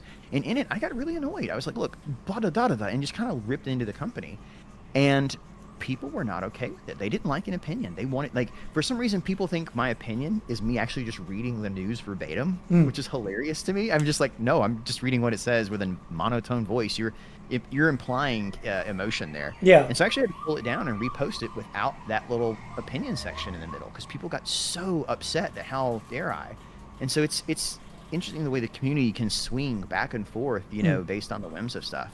And it's a tough current to ride, not only for us, but I imagine for them as well. But what's currently happening isn't helping anything. Oh, no, not at all. So I'll freely admit that I get annoyed, and that does fuel me a little bit. I do. I don't think you're known for it. Let's be honest right here. Oh, no, yeah. I'm a very, very angry person when it comes to it. But, the thing is, I am very emotionally connected to Total War Warhammer, because it is the revival of Warhammer Fantasy. Like I've said many times. Yeah, very much so. I mean, Old World, I would say, is return is because of this. Linked to the rise of Vermintide and to the Warhammer Old World through Total War. Exactly. So I'm emotionally invested. I've lived through one end times, and then it kind of feels now that we're going into a second one. And the fact is that I'm just angry about that, because it's kind of I've said it in previous videos. It kind of feels like it's reopening old wounds. I don't want to be angry. I really don't. It's not healthy. But when there's no communication, when there is no knowledge about hey, we're listening, that is it does make me angry. Yeah, I mean, I think for me, it's like, well, what do you want to see in the future? What do you want to see this turn into? What do you want to see the DLC to take shape like? And you can't expect them to give it away for free. Oh, of course not. But I think that raising the price to a $25 premium DLC when the world is slowly slipping into an economic recession again, and inflation is through the roof in many countries throughout the world, and our buying power is reduced, it hurts, right? It's like, man, I got to choose between bread and a DLC. That ain't a choice. That's I'm gonna eat. Yeah. So, it's just sort of tone deaf. Like, I get that they have to appease shareholders, but there's better ways of handling this. Like, something I suggested was split these premium DLC into 3 pieces. It's a lot easier to swallow 3 $10 DLCs than it is 125. I would pay for a Mega Empire pack. Well, the thing is, for me, and I think it's what a lot of people said, is like they could justify the price. Because, like, look, I buy Warhammer Tabletop, right? Like, I don't... Yeah, I get it. I understand the idea that Warhammer gouges everybody with the prices, so you guys are used to paying through the teeth. Yeah. But it's like, that's such a crummy way to justify it. No. $5 DLC. The difference between that and, like, say, for example, the DLC is, I feel like if I'm buying, like, a unit of Clan Rats, I'm getting my money's worth, right? Because I'm getting 20... something that is in your hands for the rest of your life and is sitting right there and is theoretically always playable and usable. Yeah. Having the actual physical product exchange is a huge difference. Like, there's been more than one occasion I've had a license revoked on Steam, and it always makes me feel very not okay. Yeah. Okay, so I guess I really don't own any of this, do I? It's all ephemeral. Like, even our YouTube channels, we don't technically own any of this content, and tomorrow they could shut me down. Exactly. It's happened to me twice. Yeah, like, it's one of those things. And when we look towards the DLC, I look at it and I go, they could have justified this if there was enough content. And unit variants don't take that much to make. They don't, because we see modders shitting them out every single day. So I didn't say this in the video, but I will say it to you, because it's fun to talk about. But when I did a little Shadows of Change video, how to fix it, what that actually was a design document that I drew up for myself about 3 days earlier. I was like, okay, how can I actually mod all this stuff in? And I talked to a couple other people, and I said, well, if we sat down and really did this, it would take about a week for the 3 of us to make everything that I'm listing in this video. That was intentional. Like, I specifically made something that, if I wanted to, everything except the audio is already in the game, and it would take about a week. Yeah. And that's why when we sound annoyed about this stuff, we're like, oh, modders could do it. Yeah, we could. And I'm not even talking like 100-hour weeks. I'm talking like a 40-hour work week, guys. Yeah. Like, I feel like there must be like 14 levels of bureaucracy and management that has to pass decisions through or something, because there's no reason they can't be a hell of a lot more agile, to use a corporate term here. Yeah. And pimping for stuff like this. Because, I mean, as you said, we've seen entire factions through Albion. Oh my gosh, I love that concept. Yeah. I really want to play OVN Albion campaign right now, because I've been reading some Irish mythology recently, and it's like to see that expressed in such a cool way in the game. Yeah. It's like, oh, of course, I mean, the fact that the entire map has been expanded by modders again, and now people are filling it in with Nippon and Koresh, and they're making all this stuff. And you can't help but wonder, but it's like, is this like a thumb in the eye to CA where they're just like not wanting to engage with it? Like, why not? And this is because I say this because I've seen other companies do it. Why not hire some of these people to make content for you, right? Yeah. I mean, it worked for Skyrim. It worked for... Yeah. All right, I'll give you that one. Bad example. But it worked for, like, Mount & Blade had a Viking Conquest mod, and it turned into a whole standalone game for $3. I actually approached CA 4 years ago because I had a team of like 4 or 5 people that were also working on the Shield Wall mod back in the day. I'm like, hey, would you be interested for us to make a standalone campaign for Thrones of Britannia to sell as DLC for you guys? I got shut down at the door. Didn't even get passed up the chain any further. No, we don't do that. Well, okay, I guess I'll make my little mod then, and on. Yeah. It's like, there's an option there for official support and more communicating back and forth with the company, and it just doesn't seem to be interested to happen. And I get it. I mean, it's control over your product and things like that, but I just think there's a changing ecosystem, man, of like what individuals are capable of. Yeah. So many one-band banned games now, like 3 or 4 people create something like Battle Brothers and Stardew Valley and all these games. Yeah. And it's like people just have a lot more expectations for a team of 900. Well, it's even like the case. I like the idea of bringing in some very talented modders to make some content and stuff like that, because if they're able to, why not? And the fact of the matter is, they can say Games Workshop because they will probably use the excuse of Games Workshop for like Total War. But Games Workshop hires independent writers for Black Library all the time.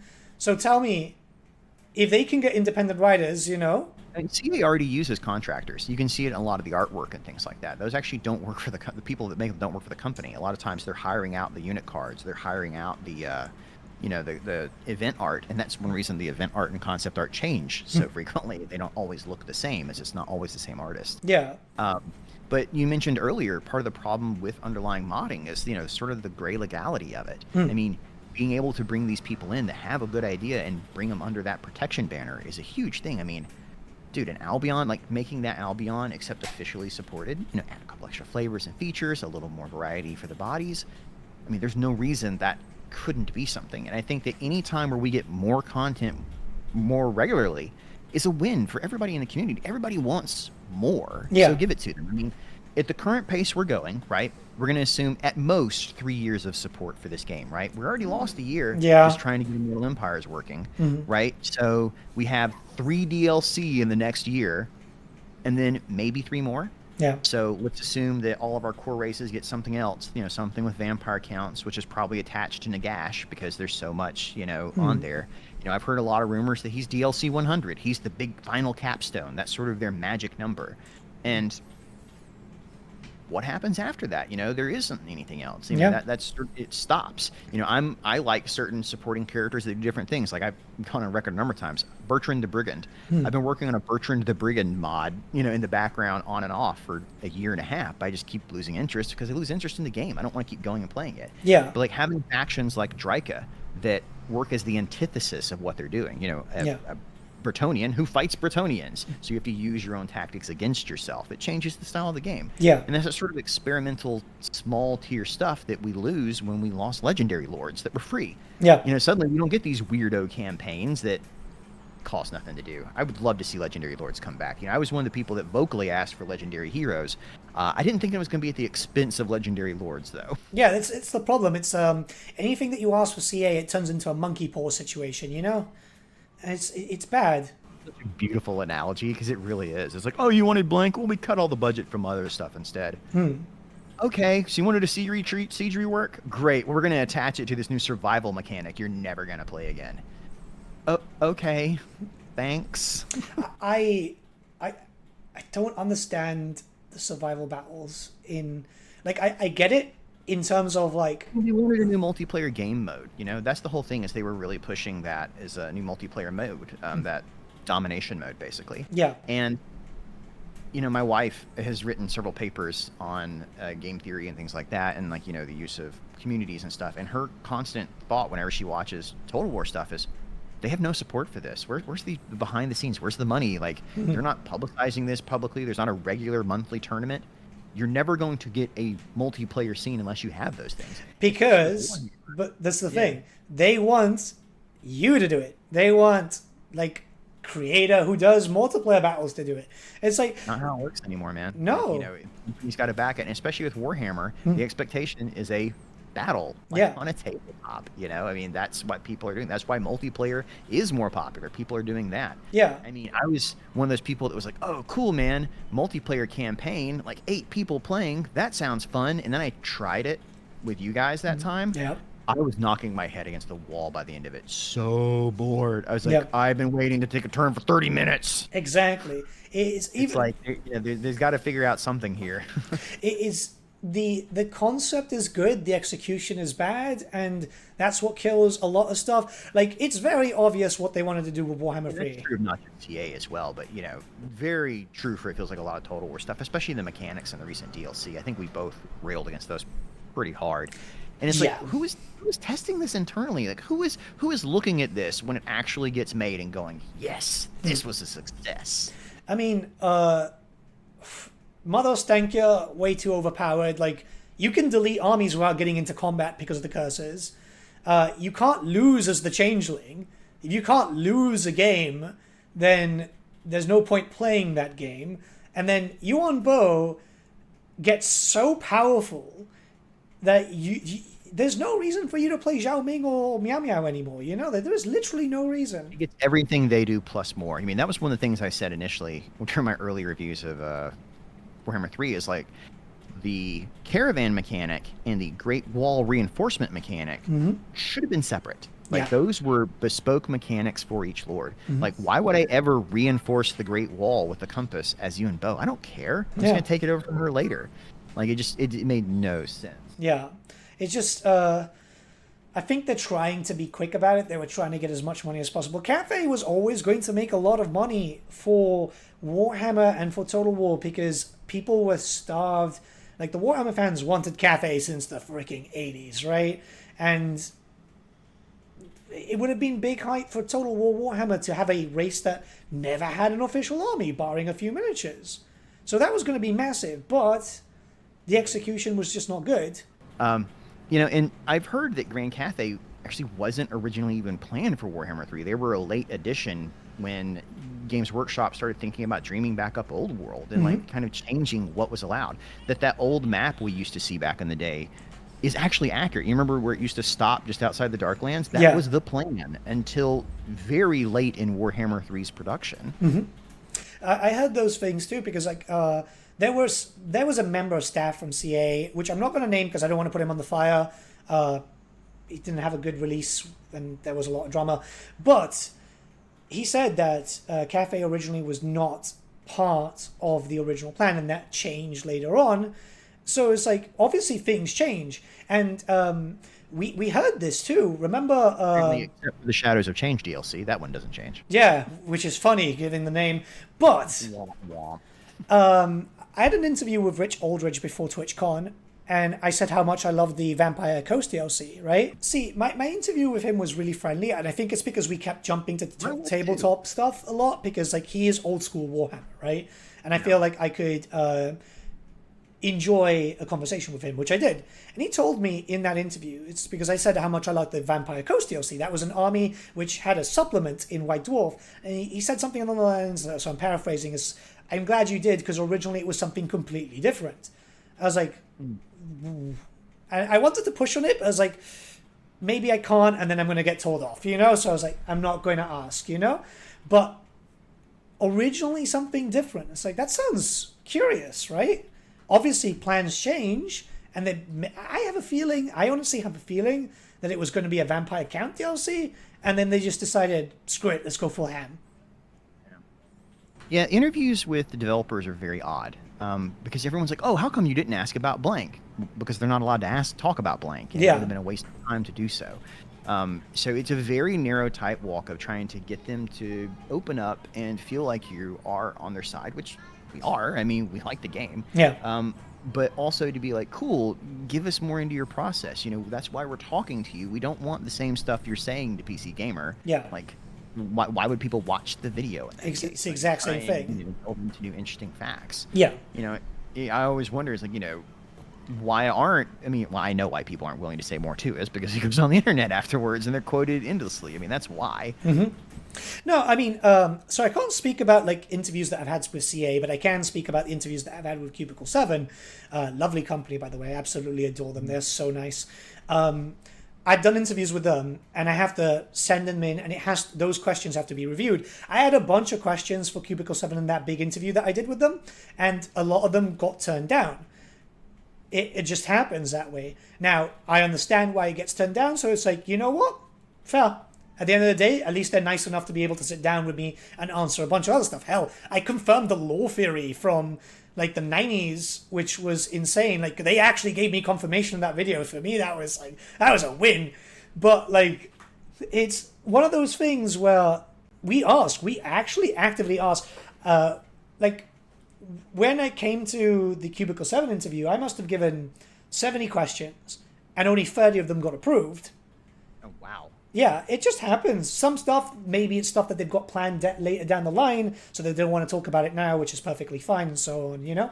Other stuff that's like, look, we can't answer that. It's like, okay, well, you know, at the end of the day, but people can't say that I haven't sent in those questions to get reviewed. I ask the questions that you guys think I'm asking for Warhammer 3 stuff when I interview CA. It's just sometimes they can't get reviewed, or maybe they just don't have an answer for it, or they just flat out don't want to respond to it. I mean, do you ever think we'll see another Vampire Coast DLC? Because, I mean, that was hugely popular at the time. I mean, I think we need one. We also need a Norska DLC, and we need an Ogres DLC to sort of fix some of this underlying stuff. Yeah, but like Vampire Coast, they're performing very badly right now. Norska, I've said it, either they give us a Tribes of the North situation, or they say, hey, we screwed up, let's just like fuse them into the Warriors of Chaos and be done with it, because to be honest, they should have never been a DLC. I feel very strongly about that. It always felt really weird. Yeah, because the champions of chaos and like dividing loyalties like, so clearly is related back to them. Yeah, it's Chaos Light. Like, literally, and I've said it many times, it's like when people ask me about the Norska DLC, I go, oh, it's the Forge World DLC. Because Skin Wolves, Thamir, blah, blah, blah, and it's like the freaking Mammoth. It's like, that's a Warriors of Chaos staple. Like, it's a big thing. People would bring it down into the tabletop battles. You'd have to spend most of your point cost for that, and obviously you would have a lot of money because it wasn't cheap. But that was a warrior thing. You don't take that with Marauders. You take that with Chaos Warriors. You take that with Skull Crushers. You take that with Knights. You know, fucking monkey men screaming. You know, obviously referring to tariff videos on Norska. But it's like Norska shouldn't be a thing, man. Not like this. Not like this. Really, they shouldn't. The ogres released like crap. Ogres are just awful. I think even ogres have never really hit what people wanted them to. I think there's some interesting ideas in there. They just poor execution, which seems to be a general running theme right now. Well, someone keeps telling me that the ogres. Go ahead. Someone keeps telling me that the ogres are banned from multiplayer because they're broken. So like even then, ogres aren't being used. Even in the multiplayer situation. So it's like, goddamn, someone needs to fix this. I mean, the multiplayer balancing stuff has always been really interesting to me because you'll see so many patches. They're like, oh, slight increase in cost, slight whatever. It's like, so much time had to go into making that. And it's like, the multiplayer scene is not that established. Like, what you could have used that to fix a mechanic that everyone engages with versus a small portion of the community. It's odd, man, because attention goes to factions which don't really need the attention. Warriors of Chaos rework was fantastic. I loved Champions of Chaos and the rework around it. I really liked it. But now, what should have been straight after, obviously, after Chaos Dwarfs, it shouldn't have been a Shadows of Change. After Chaos Dwarfs should have been, let's fix Norska, finally. You know? Let's do Norska versus Lizardmen. Give a minor rework to Lizardmen. Let's go full hand because we got a lot of money. They did get a lot of money from Champions of Chaos. They did get a lot of money from Chaos Dwarfs. Use that funding to fix two problems. Two big problems. Yeah, I mean, the Champions, I mean, they made so much money on that. And it's the DLC selection process for Warhammer 3 has been so weird to me because, I mean, all the popular factions were like Warhammer 1 and Warhammer 2. I mean, Warhammer 3, while it does have Slaanesh, and I know you love Slaanesh, it's not an A-tier faction. Oh, no. Much. Yeah. And so they're focusing on these Chaos Lords. It's been like, that's not what most people's campaigns are. I mean, you can see everybody plays Empire or Cathay or, like, you know, it's just like the big human ones. And yet they haven't gotten anything in so long. Yeah. And so it's just been really sort of bizarre to me, like, so much got dumped into this Zinch campaign for the last DLC. It's like there's no way to make people love this. Like they either love it or they don't. Yeah. And on that same token, the idea that we keep getting Realms of Chaos updates. People got sick of this a year and a half ago. Why are you still updating it? Just make it for Immortal Empires and let's go on because based on what I see, that's all people play anyway. So why spend the development time trying to introduce it there? Did you notice, though, and this is something that I think I spoke with Venris in my last interview, the Shadows of Change mechanic for the Changeling is actually bigger in the Immortal Empires. There's more to do in the Immortal Empires than there is in the Realm of Chaos. It's like, so why was dev time wasted on the same thing twice, essentially, right? Just do it all for Immortal Empires. Nobody cares about Realm of Chaos anymore. The map is horrible. It is bad. I'm sure it has something to do with the idea that some people only own Warhammer 3, and therefore because of that, they need to make sure he is included in both campaigns. I'm sure that's the idea, but that is, I mean, it's a problem of their own making at that point. But Immortal Empires is free to use. You just need Warhammer 3. Now, right? Yeah. So it feels like they've found a way around that. But see, I see it as this, right? Get rid of it. Get rid of the Realms of Chaos. Keep it there. Add in stuff that makes sense there. Don't worry. But there's DLC that you could do that could be immortal empires only. You know, stuff like And Koresh, Nippon, the exactly. obvious ones. We don't want factions being shoe fit. Like, I don't want to see another map extension for the Realm of Chaos. I don't care. I honestly don't care. This is a waste of... Also chaos. Like, Yeah. there's a reason that the most exciting mod recently has been extending Immortal Empires. Yeah, right? and it's beautiful. Realms of Chaos, for all intents and purposes, is sort of like the mini campaigns from the Wood Elves and the Beastmen. Cool. And it's funny that we don't have the access to those anymore. Like, they were good for 1 or 2 playthroughs, and they're interesting kind of focuses. Yeah. But, I'll tell you one thing, though. The Realm of the Wood Elves campaign, the mini one, I love so much because... I loved the expanded Bretonnia. Like, it felt like you were actually fighting across this area now. Dude. Like, that's what I want to see more of if we ever get a Medieval 2 game. Is basically, here's your map. Now we're going to zoom in and add extra provinces to that particular area because the underlying system allows for that. I mean, we've seen it with the Rotten and Kislev, yes, the little mini campaigns. Like, just add a couple little settlements on there, and it gives you something that's more focused. You don't feel like you're having to fight your way through thousands of factions. It's just like I was looking at it because I remember I think the thought came to me when I was playing the first time I was playing Slaanesh, because with the Realm of the Wood Elves map, inside of Athaloran, which is so, like, it's nice and big, there's usually, like, chaos invasions and stuff, and there's a few bits of lore where Slaanesh directly invades Athaloran from within. I was like, imagine if we had this map now in Warhammer 3, and we had a Slaanesh faction in there attacking, or maybe the Mask or something as a DLC character, and all this stuff, and a playable Red Duke. God damn, they added the character, and he's still not properly playable. I've never liked Red Duke as a character. I've always preferred Malabod. Oh, see, I love the Red Duke's book. Like, I'm a really big fan. Read the book on him. I will admit that. Like him, you should. It's really fun. Malabod and Aberosh are the two that I think are really cool that I'd like to see as Bretonnia adjacent. Now, I'm going to ruffle a feather. Ready? So this is ironic because you're saying, hey, I want to focus on a specific area with only 1 or 2 factions and really do the details. And that's what Pharaoh does. It's taking that whole part of the world and zooming in, because when you zoom in like that, you get more detail on a campaign. Yeah. And it's funny that people are more willing to accept that in the Warhammer situation, but not in the historical. And I don't know, man. It's just like I feel like they're in a kind of can't-win situation currently. I think with Pharaoh, like, I can say, like, it doesn't fall under a review if I say I like something. We just can't rate stuff. I'm putting a disclaimer out there. Rate it, and you can't say whether or not someone should buy it. Exactly. Based on your personal recommendation. Now, one thing... That is the letter. That is the exact letters we have to adhere to. Yeah. Like, we're just putting the disclaimer out there so we don't get a spanking, It's one of these things, because they do kind of bring the hammer down sometimes. But there is one thing that I do kind of like about Pharaoh. Having all the outposts and so on kind of feels like... Outposts are such a clever idea. Yeah, because it feels like minor settlements, doesn't it? So the area feels larger. When you play as Ramses, you start in, like, North Sinai, right? And there's huge stretches of desert that you have to traverse between. It feels big. It feels really, really big. And I like that because...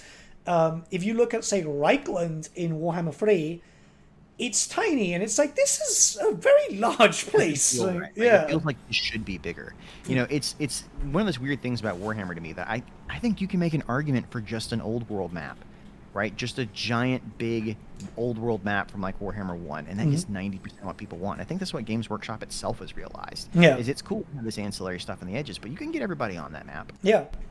And especially for Pharaoh, like, I am a big Thrones of Britannia fan, which I know is unpopular to say, but I defend that one endlessly, and people have seen me do so.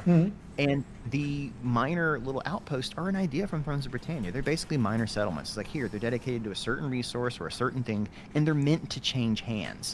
It's weird to me that players don't want to ever feel like they're losing in a Total War game anymore. If they lose a battle, reload. Sights coming.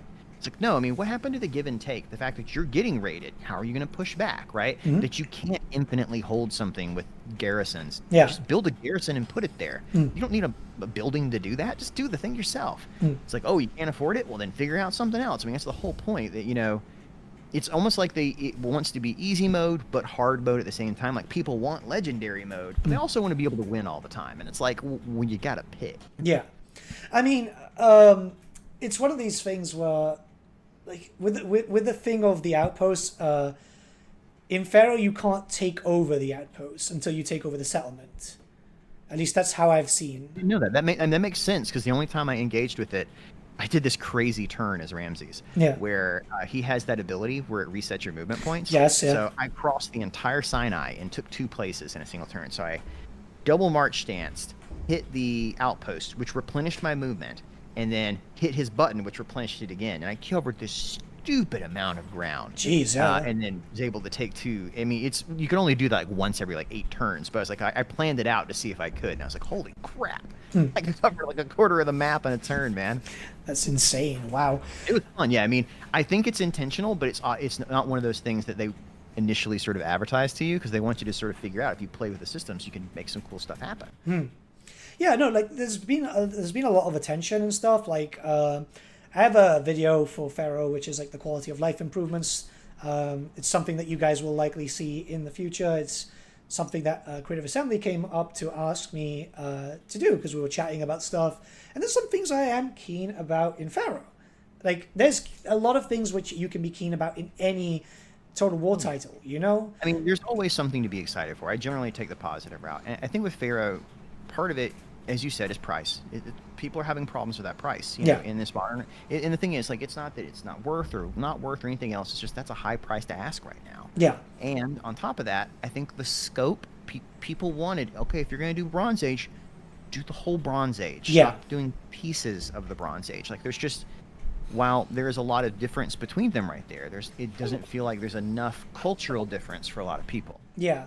I mean, a bunch of people were asking for I saw some videos online, I just can't remember, but like it was Mesopotamia and stuff like that, and it's like, well, you expect that anyway, right? Because like every Total War game that we've had, it's basically a map of the Bronze Age collapse, because I've already downloaded it for my own video. But if you can post it up on the screen at this point, yeah, I can do it. This is what people actually expected for a Bronze Age collapse game, because this is everything that's important in the Bronze Age collapse. And so, I mean, this is what people really were expecting when they thought of a Bronze Age collapse game, because, I mean, it's the whole idea is that there's these huge trade networks and systems, and they fall apart, and it's a supply chain thing. Like, one of the things I like to put in it's coming up in my video is that, hey, you know, the Bronze Age didn't end because iron was better. The Bronze Age ended because people couldn't make bronze anymore because they didn't have access to tin. Iron was the second best option, and they eventually figured it out and it was stronger in the long run, but it was this collapse that precipitated the next stage. It's this, I feel like it's a good setting for a smaller Total War. One might even say smaller Total War. One might say a saga. Which has been phased out. They clearly are not using that word anymore. Yeah. When you have that many, you know, and I made a video saying that exact thing, which is like, you know, when every association with the word saga is negative, you just stop posting it. So, I mean, it's one of those things that do happen. Hey, I don't mind the idea of sagas. I think sagas are kind of cool. I think you could cover specific periods of history with that. Just if they're going to be branded as a new thing, show why it's going to be the new thing, right? I mean, I think sagas were always a tough sell in a way. You know, I mean, it's difficult to make a game that's so hyper focused on something like that. So it's difficult to make a game where you're so hyper focused on one thing without it feeling small. I think that, ironically, if Shogun 2 released tomorrow, people would consider it a saga title. You know, appetites, expectations have changed, and what people are wanting to play has changed in a way. Yeah. You know, people have seen what Immortal Empires can look like, and they're like, oh, well then, how come we can't get something like that from other games from you? Yeah. That's, all I can say right now is, Nobody's happy. Yeah, that's true, but did you watch Mel Brooks films?